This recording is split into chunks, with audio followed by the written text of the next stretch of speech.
Hi friends, welcome to my channel Al-Shihab Research Academy. Okay, இன்றைக்கி நம்ம என்ன பார்க்க போகிறோம்? இன்றைக்கி நம்ம பார்க்க போகிற வீடியோவோட டிஸ்கிரிப்ஷன் என்னன்னு கேட்டிங்கன்னா, ஒரு எக்ஸாமுடைய அப்டேட், ஒரு முக்கியமான எக்ஸாமுடைய லைஃப் சயின்சஸ் பீப்புளுக்கு தேவைப்படுற ஒரு முக்கியமான எக்ஸாம் அப்டேட்டு. ஏன் நான் இந்த டயத்தில் போடுறேன்? ஆக்சுவலாக இந்த எக்ஸாமுடைய அப்ளிகேஷன் லாஸ்ட் டேட்டு April 9 தான், ஜஸ்ட் 2 days தான் இருக்குது. நான் ஏன் இந்த நேரத்தில் போடுறேன் அப்படின்னு கேட்டிங்கன்னா, நிறைய பேருக்கு ஆக்சுவலாக இதோடைய ஸ்டார்டிங் அப்ளிகேஷன் ஸ்டார்ட் டேட்டு 19/3 ஆரம்பிச்சிட்டாங்க, March 19 ஆரம்பிச்சிட்டாங்க. ஆனாலும் இன்னும் நிறைய ஸ்டூடெண்ட்ஸுக்கு இதை பற்றின அவேர்னஸ் இல்லாததுனால இது என்ன எக்ஸாமுன்னே தெரியாமல் இருக்கிறாங்க. ஸோ அதுக்காக தான் இந்த வீடியோ. இந்த எக்ஸாம் எதுக்கு, யாரெல்லாம் இதுக்கு அப்ளை பண்ணலாம் அப்படின்றத டீட்டெயிலாக பார்க்கலாம் வாங்க.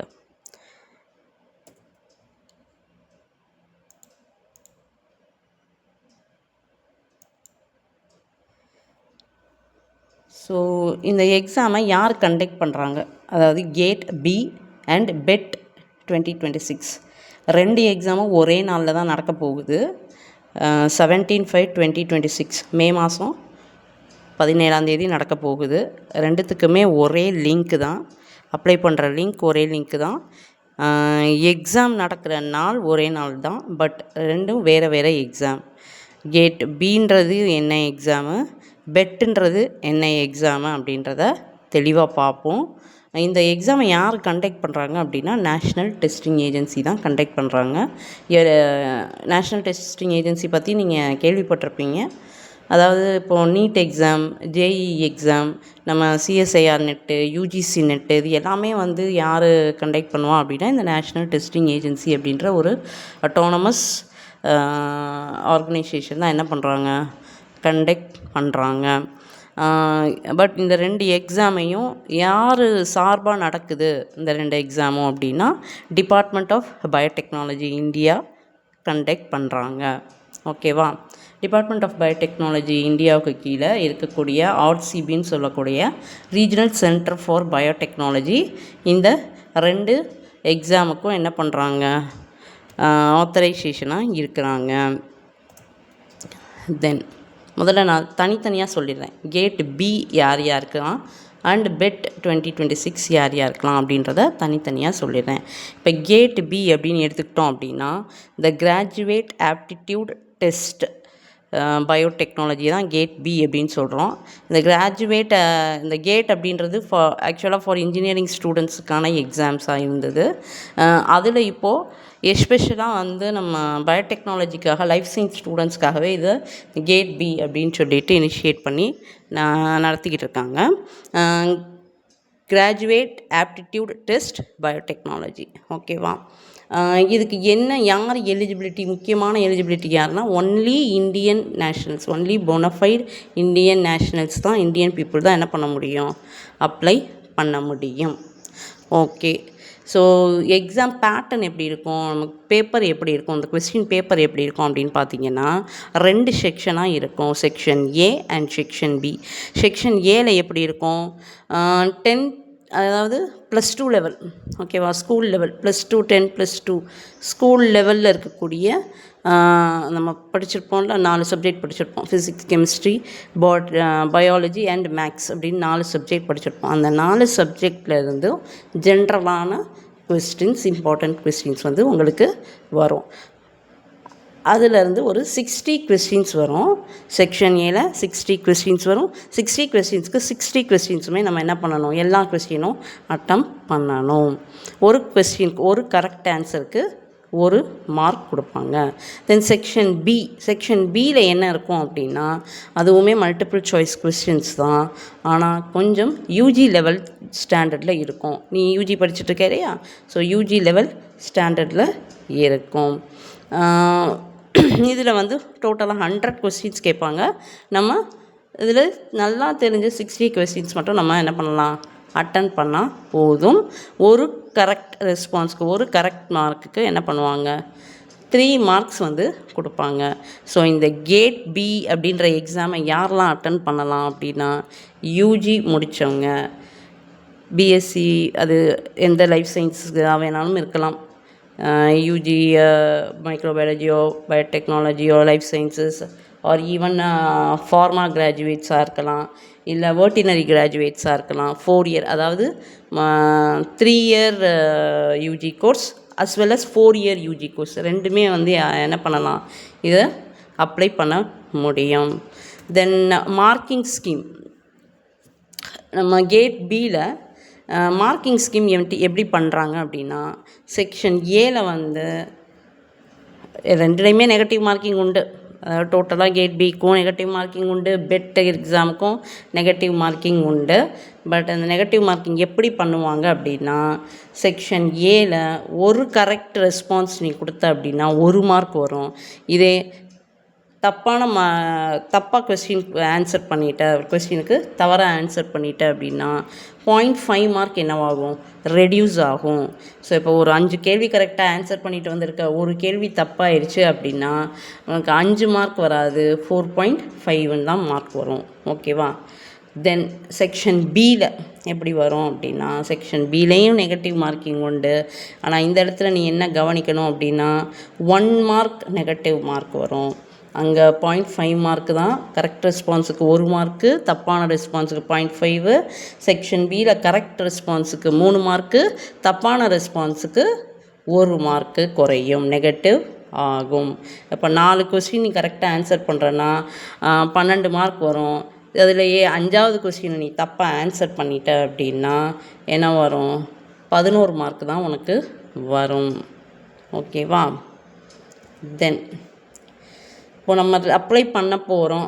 நீ அப்ளை பண்ணுறதா டிசைட் பண்ணிட்ட அப்படின்னா எப்பயுமே என்னென்ன டாக்குமெண்ட்ஸ் நீ எப்பயும் ரெடியாக வச்சுருக்கணும். Not only for this exam, நீ எந்த எக்ஸாம் எடுத்துக்கிட்டாலும் சரி, எந்த ஒரு சிஎஸ்சிஆர் நெட்டோ யூஜிசி நெட்டோ அல்லது ஒரு கவர்மெண்ட் எக்ஸாமுக்கு வேறு ஒரு டிஎன்பிஎஸ்சியோ டிஆர்பியோ இல்லை MRP PCB UPSC what ever it is, என்ன கவர்மெண்ட் எக்ஸாமுக்கு நீ அப்ளை பண்ண போகிறதா இருந்தாலும் இந்த டாக்குமெண்ட்ஸ் வந்து ரெடியாக வச்சுக்கோ. முக்கியமான டாக்குமெண்ட்ஸ் எது அப்படின்னா, ஃபஸ்ட்டு உன்னோட ஃபோட்டோகிராஃப், அந்த ஃபோட்டோகிராஃபை ஜேபிஜி ஃபார்மேட்டில் வச்சுக்கணும், ரெடியாக வச்சுக்கணும். சிக்னேச்சர், நீ கையெழுத்து போட்ட, நீயே உன்னோட கையெழுத்தை போட்டு அந்த கையெழுத்தை ஃபோட்டோ எடுத்து நீ என்ன பண்ணிக்கணும், சிக்னேச்சர் ரெடியாக ஜேபிஜி ஃபார்மேட்டில் ஃபோட்டோ எடுத்து வச்சுக்கிறணும். அதே மாதிரி உன்னோட சர்டிஃபிகேட், எந்த சர்டிஃபிகேட் முக்கியமாக தேவைப்படும் அப்படின்னா, கண்டிப்பாக மெட்ரிக் சர்டிஃபிகேட்டோ அல்லது 10th சர்டிஃபிகேட்டோ, உன்னோட name, father name, mother name, அந்த டேட் ஆஃப் பர்த் வந்து அந்த சர்டிஃபிகேட்டை பார்த்து தான் கன்ஃபர்மேஷன் பண்ணுவாங்க. ஸோ அதனால் அந்த சர்டிஃபிகேட் எப்பயுமே கையில் வச்சுக்கோ. அதே மாதிரி நீ யூஜி முடிச்சிருக்க, டிகிரி முடிச்சிருக்க அப்படின்னா அந்த டிகிரி சர்டிஃபிகேட், இல்லை நான் ரிசல்ட்டுக்காக நான் வெயிட் பண்ணிக்கிட்டு இருக்கிறேன் அப்படின்னா அந்த லாஸ்ட் செமஸ்டர் மார்க் ஷீட்டுடைய அந்த சர்டிஃபிகேட்டை நீ என்ன பண்ணிக்கணும், எப்பையும் ரெடி பண்ணி வச்சுக்கணும். அதே மாதிரி கேட்டகிரி சர்டிஃபிகேட், நம்ம கம்யூனிட்டி சர்டிஃபிகேட் சொல்கிறோம், அதில் இந்த கேட்டகிரிக்குன்னு தனியாக சர்டிஃபிகேட் வாங்கி வச்சுருப்பீங்களா, ஓபிசி இல்லை எஸ்சி எஸ்டி, அந்த மாதிரி நம்ம சர்டிஃபிகேட் வாங்கி வச்சுப்போம். அதுவும் நம்ம என்ன பண்ணி வச்சுக்கிறணும், தனியாக ரெடியாக வச்சுக்கிறணும். அல்லது எக்கனாமிக்கலி வீக்கர் செக்ஷன் அப்படின்ற சர்டிஃபிகேட், நான் ஒரு நாள் இதுக்கு தனியாக வீடியோ போடுறேன். இடபிள்யூஎஸ் சர்டிஃபிகேட் எப்படி எடுக்கணும், அது ஏன் நமக்கு தேவை அப்படின்றதையும் நான் ஒரு நாள் வந்து தனியாக உனக்கு வீடியோ போடுறேன். ஓகேவா? ஸோ இது எல்லாமே ரெடியாக வச்சுக்கணும். இது எல்லாத்தையும் தாண்டி முக்கியமானது ஒன்று, ஆதார் கார்டு. இந்த ஆதார் கார்டை எப்பயுமே வச்சுக்கோ. நீ எந்த ஒரு எக்ஸாம் அப்ளை பண்ணாலும் சரி, ஸ்டேட் லெவலாக இருந்தாலும் சரி, சென்ட்ரல் லெவலாக இருந்தாலும் சரி, இந்த ஆதார் கார்டை வச்சு நீ அப்ளை பண்ணுற அப்படின்றப்போ, நீ எக்ஸாம் எழுத போகும்போது, நீ என்ரோல் பண்ணும்போது, எக்ஸாம் எழுத போகும்போது ஒரு ப்ராசஸ் நடக்கும், என்ரோல் பண்ணுற ப்ராசஸ் நடக்கும், உன்னோட வெரிஃபிகேஷன் ப்ராசஸ் நடக்கும். அப்படி வெரிஃபிகேஷன் ப்ராசஸில் நீ அப்ளை பண்ணும்போதே ஆதாரை வச்சு அப்ளை பண்ணிட்ட அப்படின்னா அங்கே வெரிஃபை பண்ணும்போது உனக்கு ரொம்ப ஈஸியாக இருக்கும். இல்லை நீ வேறு ஏதாவது ஒரு இதை வச்சு அப்ளை பண்ணுறேன்னு வச்சுக்கவேன், என்னவாகும் அப்படின்னா, நீ அந்த இடத்துல ஆதார் ஏன் இல்லை அப்படின்றதுக்கு ஒரு எக்ஸ்ப்ளனேஷன் கொடுக்க வேண்டியது இருக்கும், ஒரு சர்டிஃபிகேட் ப்ரொடியூஸ் பண்ண வேண்டியது இருக்கும். ஸோ ஆதார் கார்டை வச்சே நீ அப்ளை பண்ணிட்ட அப்படின்றப்போ நீ எக்ஸாம் எழுத போகிற அன்றைக்கும் உனக்கு ரொம்பவே யூஸ்ஃபுல்லாகவும் ஈஸியாகவும் இருக்கும், எந்த இன்கன்வீனியன்ஸும் இல்லாமல் இருப்பேன். ஓகேவா? ஸோ ஏப்ரல் 9th தான் கேட் 2026 அப்ளை பண்ணுறதுக்கு last date GAT B. So UG students, PG படிக்கணும்னு ஆசைப்படுற யூஜி ஸ்டூடெண்ட்ஸ், நேஷ்னல் யூனிவர்சிட்டிஸில் படிக்கணும், சென்ட்ரல் யூனிவர்சிட்டியில் படிக்கணும் அப்படின்னு ஆசைப்படுறவங்க தயவுசெய்து இந்த எக்ஸாமுக்கு அப்ளை பண்ணு.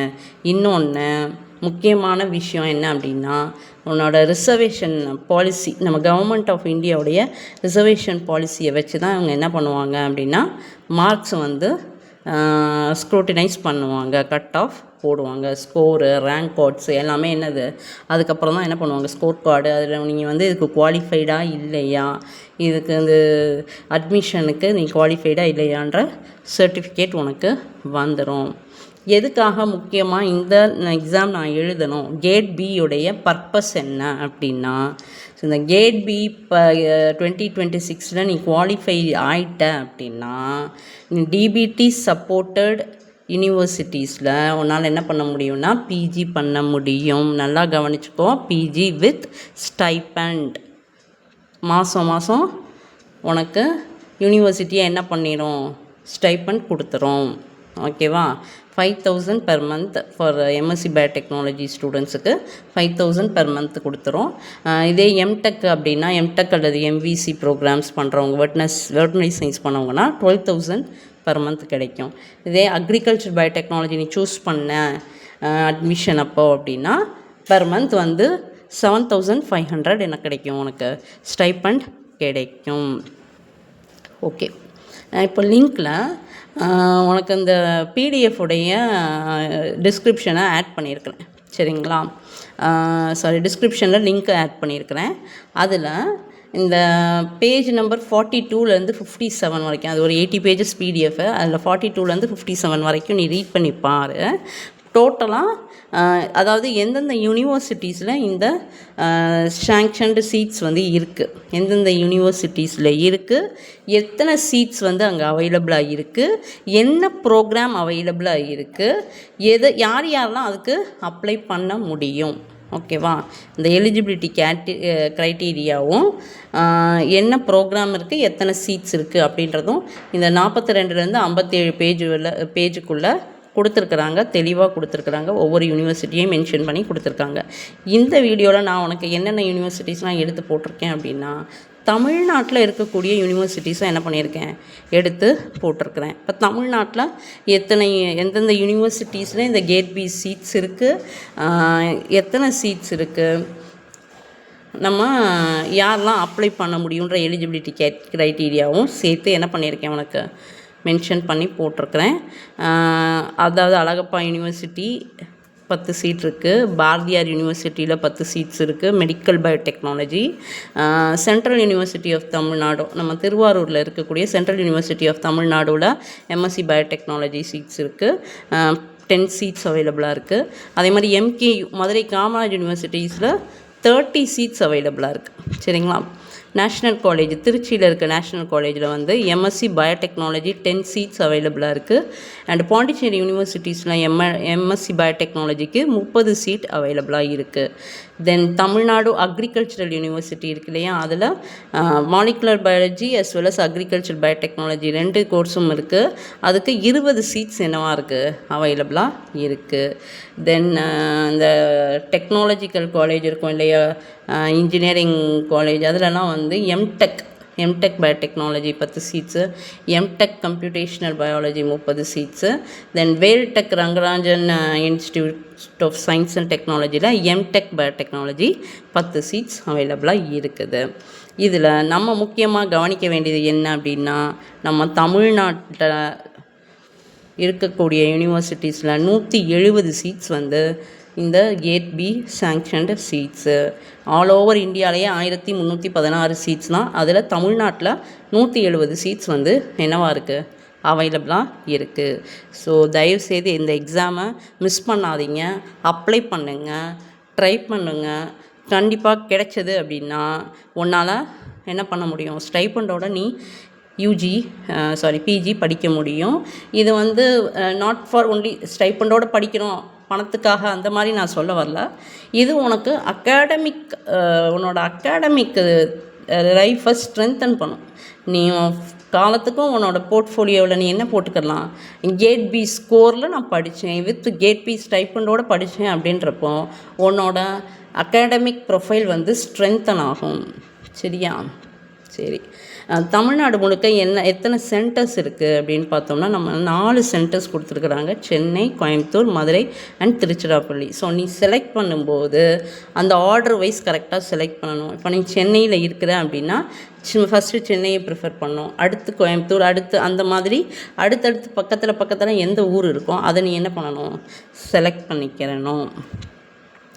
சரி, May 17 எக்ஸாம் டேட்டு, April 9 தான் எக்ஸாம் அப்ளை பண்ணுறதுக்கான லாஸ்ட் டேட்டு. ஸோ சாலிடாக நமக்கு ஒரு 1 month டைம் இருக்குது. April 15 to May 15 வரைக்கும் சாலிடான டைம் இருக்குது. ஸோ நம்ம அகாடமியிலேருந்து ஒரு 1 month கிராக் கோர்ஸ் வந்து நம்ம ப்ரொவைட் பண்ணுறோம். ஸோ யாருக்கெல்லாம் இன்ட்ரெஸ்ட் இருக்கிறோ அவங்க கமெண்ட் செக்ஷனில் 1 month கிராக் கோர்ஸ்னு கமெண்ட் பண்ணுங்கள். அதுக்கான மெட்டீரியல்ஸ் அண்டு புக்ஸ் என்னென்ன இருக்குது, சிலபஸ் எப்படி இருக்குது அப்படின்றத உங்களோட நான் ஷேர் பண்ணிக்கிறேன். Then coming to BET. So BET 2026 யாரெல்லாம் அப்ளை பண்ணலாம் அப்படின்னா பிஜி ஸ்டூடெண்ட்ஸ், இப்போ கரண்ட்டாக ஃபைனல் இயர் படிச்சுக்கிட்டு இருக்கிற பிஜி ஸ்டூடெண்ட்ஸாக இருந்தாலும் சரி, முடித்த பிஜி ஸ்டூடெண்ட்ஸாக இருந்தாலும் சரி, பிஜி கம்ப்ளீட் பண்ணவங்களாக இருந்தாலும் சரி, என்ன பண்ணலாம், இந்த பெட் பயோடெக்னாலஜி எலிஜிபிலிட்டி டெஸ்ட் அப்படின்னு சொல்கிற எக்ஸாமுக்கு நீ என்ன பண்ண முடியும், அப்ளை பண்ண முடியும். இது எதுக்காக அப்படின்னா ஃபார் பிஹெச்டிக்காக. ஸோ பிஹெச்டிக்கு ஒன்று பிஹெச்டி ஃபெல்லோஷிப்போட, ஜூனியர் ரிசர்ச் ஃபெல்லோஷிப் அப்படின்ற ஃபெல்லோஷிப்போடு நீ என்ன பண்ணலாம், பிஹெச்டியை பண்ண முடியும். இதுவுமே வந்து இந்த எக்ஸாம் பேட்டர்ன் வந்து என்னன்றதை நான் தெளிவாக சொல்கிறேன். இதில் 2 விதமாக வந்து செலக்ட் பண்ணுவாங்க. ஒன்று கேட்டகரி 1, ரெண்டாவது கேட்டகரி 2. கேட்டகரி 1ல் வந்து செலக்ட் ஆகிறவங்களுக்கு ஃபெல்லோஷிப் கிடைக்கும், ப்ளஸ் நீங்கள் பிஹெச்டி அட்மிஷன் போட்டுக்கலாம். இதே கேட்டகரி 2ல் செலக்ட் ஆகிறவங்களுக்கு வந்து நீங்கள் ப்ராஜெக்ட்ஸில், டிபிடி ஃபண்டட் ப்ராஜெக்ட்ஸில் ஒர்க் பண்ணுறதுக்கான வாய்ப்பு கிடைக்கும். பட் என்ன அப்படின்னா ஃபெல்லோஷிப் கிடைக்காது, ஜஸ்ட் பிஹெச்டி மட்டும் என்ரோல் பண்ணுற மாதிரி இருக்கும். தென் இந்த பெட் எக்ஸாமுடைய எக்ஸாம் பேட்டர்ன் எப்படி இருக்கும் அப்படின்னா 2 section, section A, section B. இது ரெண்டுமே வந்து எப்படி இருக்கும் அப்படின்னா அண்டர் கிராஜுவேட் லெவல் ஸ்டாண்டர்டில் தான் இருக்கும், பிஎஸ்சி லெவலில், யூஜி லெவல் ஸ்டாண்டர்டில் தான் இருக்கும் கொஸ்டின்ஸு. ஜென்ரல் சயின்ஸ் செக்ஷன் ஏல ஜென்ரலாக உள்ளது, general aptitude, mathematical, logical reasoning, அந்த மாதிரி அனாலிட்டிக்கல், குவான்டிடேட்டிவ் ஆப்டிடியூட் அந்த மாதிரி இருக்கும். சரிங்களா? இதில் வந்து ஒரு 50 கொஸ்டின்ஸ் கொடுப்பாங்க. அந்த 50 கொஸ்டின்ஸையும் நீ என்ன பண்ணணும், கண்டிப்பாக அட்டன் பண்ணியே ஆகணும். ஒரு கரெக்ட் ரெஸ்பான்ஸுக்கு 3 மார்க்ஸ் கிடைக்கும். So 150 marks. செக்ஷன் பியை பொறுத்த வரைக்கும் ஸ்பெசிஃபிக்கான ஏரியாஸ், நம்ம எந்த இது கொடுத்துருக்கோமோ, நம்ம அப்ளை பண்ணும்போது எந்த ஸ்பெசிஃபிக் ஏரியாஸ் கொடுக்குறோமோ, பயோடெக்னாலஜியில் என்னென்ன ஸ்பெசிஃபிக் ஏரியாஸ் இருக்கோ அதை தான் நம்ம செலக்ட் பண்ணி கொடுப்போம். அப்படி செலக்ட் பண்ணி கொடுக்குறப்போ அதுலேருந்து வரக்கூடிய கொஸ்டின்ஸ் ஒரு 150 கொஸ்டின்ஸ் கேட்பாங்க. அந்த 150 கொஸ்டின்ஸில் நம்ம வந்து எவ்வளோ அட்டம் பண்ணணும் அப்படின்னா 50 கொஸ்டின்ஸ் அட்டம் பண்ணால் போதும். அதில் ஒரு கொஸ்டினுக்கு 3 மார்க்ஸ், 50 கொஸ்டின்ஸ் அப்படின்றப்போ டோட்டலாக 150 மார்க்ஸு. இதுலேயும் இந்த பெட் எக்ஸாம்லேயும் நெகட்டிவ் மார்க்கிங் உண்டு. 2 செக்ஷன்லேயுமே நெகட்டிவ் மார்க்கிங் உண்டு. எப்படி நெகட்டிவ் மார்க்கிங் வரும் அப்படின்னா 2லேயுமே 1 மார்க் தான். இப்போ கேட்டில் வந்து 0.5 பார்த்துருப்போம். இதில் எப்படி அப்படின்னா ஒவ்வொரு கரெக்ட் ரெஸ்பான்ஸுக்கும் 3 மார்க்கு, ஒரு நெகட்டிவ் ரெஸ்பான்ஸ், அதாவது இன்கரெக்ட் ரெஸ்பான்ஸுக்கும் 1 மார்க் என்னவாகும், லெஸ் ஆகும். இப்போ நீ 5 கொஸ்டின் கரெக்டாக அட்டன் பண்ணியிருக்கேன்னா 15 மார்க் வரும். 6வது கொஸ்டின் நீ தப்பாக அட்டன் பண்ணிட்ட அப்படின்னா 1 மார்க் என்னவாயிரும், அந்த 15லேருந்து 1 மார்க் கம்மியாகி 14 தான் வரும். ஸோ நம்ம அட்டன் பண்ணும்போதே என்ன பண்ணணும், நல்லா தெரிஞ்ச கொஸ்டின்ஸ் மட்டும்தான் நம்ம என்ன பண்ணணும் அப்படின்னா அட்டன் பண்ணணும். ஓகே, இப்போ டிபிடி பெட் எக்ஸாமில் நான் செலக்ட் ஆகிட்டேன், நான் குவாலிஃபைடு ஆகிட்டேன் அப்படின்னா உனக்கு என்னெல்லாம் கிடைக்கும் அப்படின்னா, இந்த குவாலிஃபைடு சர்டிஃபிகேட் வந்து 2 இயர்ஸ் வேலிடிட்டியாக இருக்கும். ஓகேவா. Qualified for DBT fellowship, JRF fellowship அப்படின்னு உனக்கு ஒரு சர்டிஃபிகேட் வந்துடும் ஸ்கோர் கார்டோடு சேர்த்து. அப்போ நீ எதுக்கு வந்து உனக்கு நீ வந்து 2 இயர்ஸ்க்குள்ளே நீ ஒரு இன்ஸ்டியூஷனில் என்னவாயிடணும், என்ரோல் ஆயிடணும், பிஹெச்டிக்கு என்ரோல் ஆயிடணும். அப்படி என்ரோல் ஆகிட்ட அப்படின்னா டோட்டலாக 5 இயர்ஸ் வந்து நீ பண்ணலாம் பிஹெச்டி. அப்போது ஃபஸ்ட்டு 2 இயர்ஸ்க்கு உனக்கு ₹37,000 பெர் மந்த் கிடைக்கும். ஒரு பெர் மந்த்துக்கு 37,000 வந்து உனக்கு என்ன கிடைக்கும், ஃபெல்லோஷிப் அமௌண்ட் ஸ்டைப்பண்ட் என்ன கிடைக்கும். ஃபஸ்ட்டு 2 இயர்ஸும் ஜேஆர்எஃபாக இருப்ப 37,000 பெர் மந்த் கிடைக்கும். அடுத்து தேர்ட் இயர்லேருந்து என்னவாயிரும், 3, 4, 5 அடுத்த தேர்ட் இயர்லேருந்து என்னவாயிடுவேன் அப்படின்னா எஸ்ஆர்எஃப் ஆயிடுவீங்க. அப்போது உனக்கு எவ்வளோ அமௌண்ட் கிடைக்கும் அப்படின்னா 42,000 கிடைக்கும். அதே மாதிரி உங்கள் ப்ராஜெக்ட்டுக்காக வருஷம் இந்த 5 வருஷமும் நீ பண்ணும்போது பிஹெச்டி பண்ணுறச்ச வருஷமும் ஒரு கண்டிஜென்சி கிராண்ட் அமௌண்ட்டாக ஒரு ஃபண்டு அமௌண்ட்டாக உனக்கு என்ன கொடுப்பாங்க அப்படின்னா 30,000 பெர் ஆனம். வருஷத்துக்கு ஒரு தடவை இந்த 30,000 ருபீஸ் வந்து கொடுப்பாங்க. ஹெச்ஆர்ஏன்றது இந்த ஹவுஸ் ரெண்ட் அலவன்ஸ் அப்படின்னு சொல்லுவாங்க. இந்த 37,000 பெர் மந்தோடு சேர்த்து இந்த ஹெச்ஆர்ஏவும் கிடைக்க வாய்ப்புகள் இருக்கிறது. ஓகேவா. சரி, இன்னொரு முக்கியமான விஷயம் இதில் என்ன அப்படின்னு கேட்டிங்கன்னா, இந்த மே மாதம் நடக்கிற இந்த 2026 நடக்கிறது மட்டும்தான் பெட் எக்ஸாம் அப்படின்னு தனியாக நடக்க போகுது. பட் இந்த டிசம்பர் 2026 வர டிசம்பர் 2026 என்னவாக போகுது அப்படின்னா சிஎஸ்ஐஆர் யூஜிசி நெட்டும் டிபிடி பெட்டும் மர்ஜ் ஆகி கம்பைன் ஆகி ஒரே எக்ஸாமாக வரப்போகுது. ஓகேவா. எல்லா பிஜி ஸ்டூடெண்ட்ஸும் லைஃப் சயின்ஸ் ஸ்டூடெண்ட்ஸும் தெரிஞ்சுக்க வேண்டிய முக்கியமான அப்டேட் இது. ஸோ டிபிடி பெட்டும் யூஜிசி நெட்டும் சேர்ந்து ஒரே எக்ஸாமாக வரப்போகுது. ஸோ இப்போ கரெக்டாக படிச்சுக்கிட்டு இருக்கிற பசங்க, ஃபைனல் இயர் படிச்சுட்டு இருக்கிற பசங்களுக்கு இது ரொம்ப யூஸ்ஃபுல்லான அப்டேட்டு. ஸோ நெக்ஸ்ட்டு வீடியோவில் நம்ம 2 சிலபஸையுமே இப்போ கரண்ட்டாக இருக்கக்கூடிய 2026 மே 2026 உடைய சிலபஸ் பெட் சிலபஸையும் அடுத்து டிசம்பர் 2026 கம்பைண்டாக வரப்போகிற அந்த கம்பைன்டு சிலபஸையும், ஸோ அந்த சிலபஸும் ரிலீஸ் பண்ணிட்டாங்க.